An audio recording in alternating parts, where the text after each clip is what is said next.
حضرت امام حسین شہید کر دیے گئے، ان کا خاندان شہید کر دیا گیا۔ صرف 14 سال کے امام زین العابدین رضی اللہ تعالی عنہ اس حادثے میں، اس واقعہ میں جو ہے وہ بچے، اور سب سے زیادہ دکھ اپنی آنکھوں سے انہوں نے دیکھے۔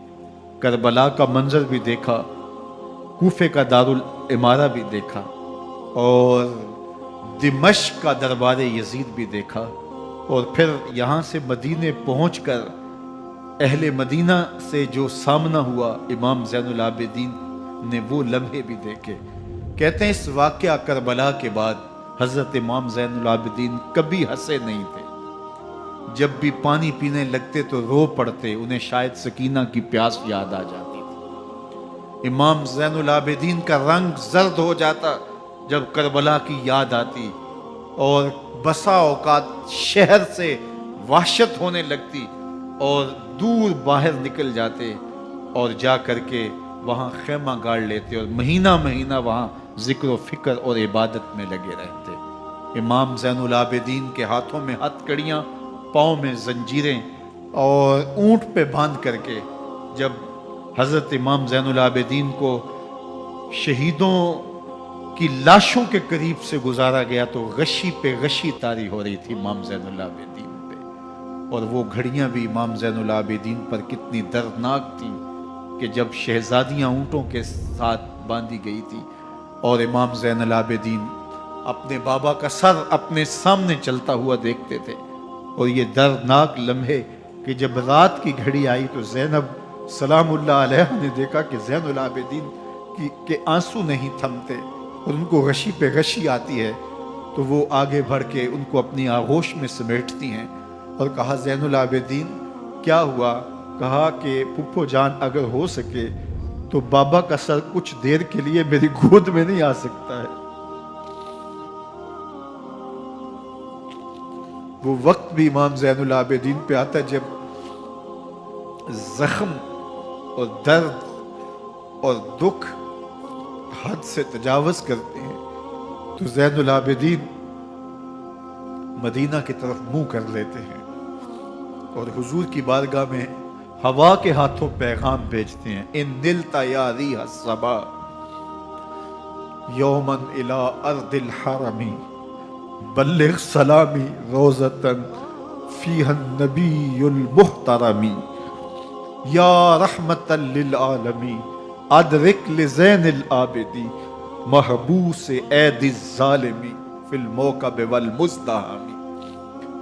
امام زین العابدین نے یہ سارا دردناک منظر اپنی آنکھوں سے دیکھا اور یہ سارے دکھ سہے۔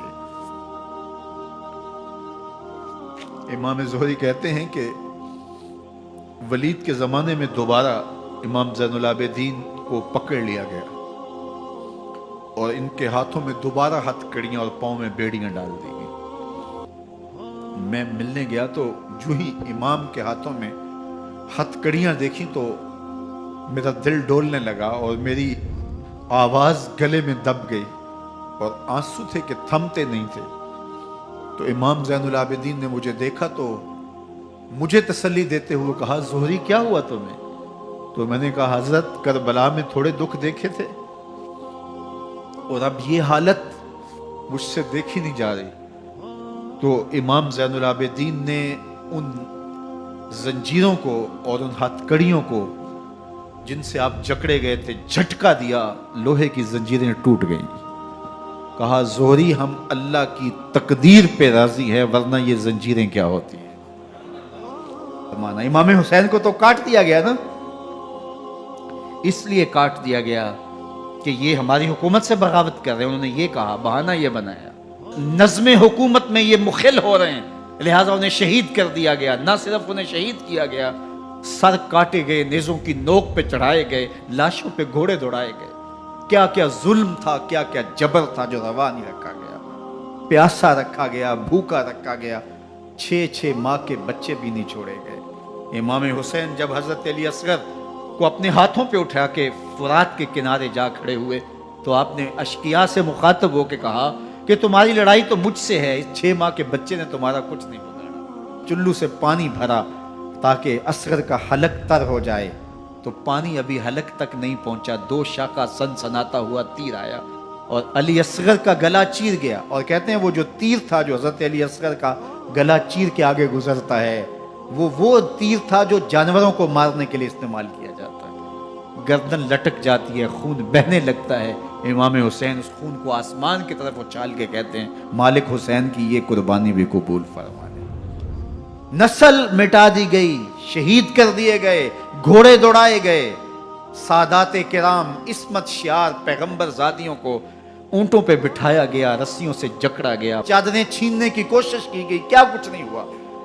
تاریخ دردناک ہے اور یہ پیغمبر کے ماننے والوں نے، کلمہ پڑھنے والوں نے یہ سب کچھ کیا.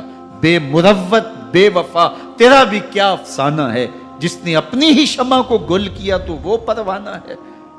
لیکن یزید کی دلیل یہ تھی کہ یہ حکومت کا نظم چلتا ہے، اسے چلنے دیا جانا چاہیے. انہوں نے کیوں رکاوٹ ڈالی ہے؟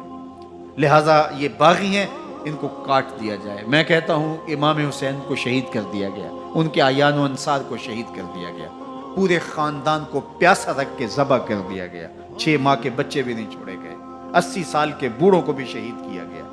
خواتین کو اونٹوں پہ بٹھایا گیا اور گلی گلی عصمت معاب پیغمبر رحمت کی شہزادیوں کو کوفے اور دمشق کے بازاروں کے اندر بھرایا گیا. تو مجھے بتائیں اس کے بعد یزید کی حکومت نے کیا کیا، ان کا کیا کارنامہ تھا؟ کتنے محدث پیدا ہوئے، کتنے مفکر پیدا ہوئے، کتنے جرنیل پیدا ہوئے، کتنے صوفی پیدا ہوئے.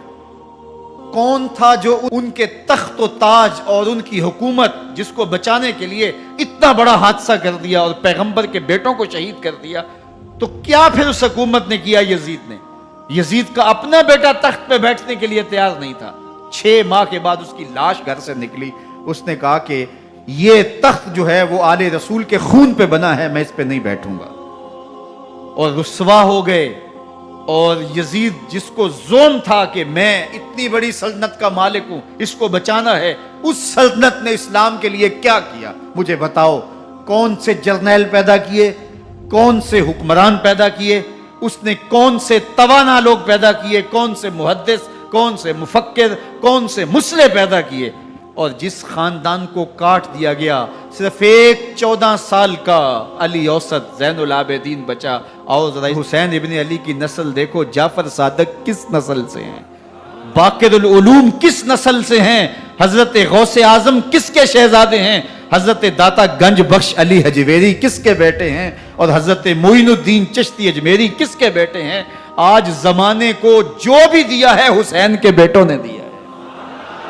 یزید تخت بچا کر بھی امت کو کچھ نہ دے سکا، اور امام حسین نے سب کچھ لٹا کے امت کو ایمان کی بہاریں عطا کر. آج جہاں بھی منبر و محراب کی رونق نظر آ رہی ہے، اس کے پیچھے حسین کا کوئی بیٹا کھڑا ہوا نظر آ رہا ہے. اللہ اکبر. اس دین کے خاکے میں رنگ ہی حسین ابن علی کے خون نے بھرا ہے. حسین اگر نہ شہید ہوتا تو آج گھر گھر یزید ہوتا. اسلام کی عظمت عیاں نہ ہوتی، خدا کے گھر میں اذان نہ ہوتی. بار الہا نوحہ سناتا پھرتا، تا روز جزا اشک بہاتا پھرتا. امداد نہ کرتے اگر کربلا میں حسین، اسلام تیرا ٹھوکریں کھاتا.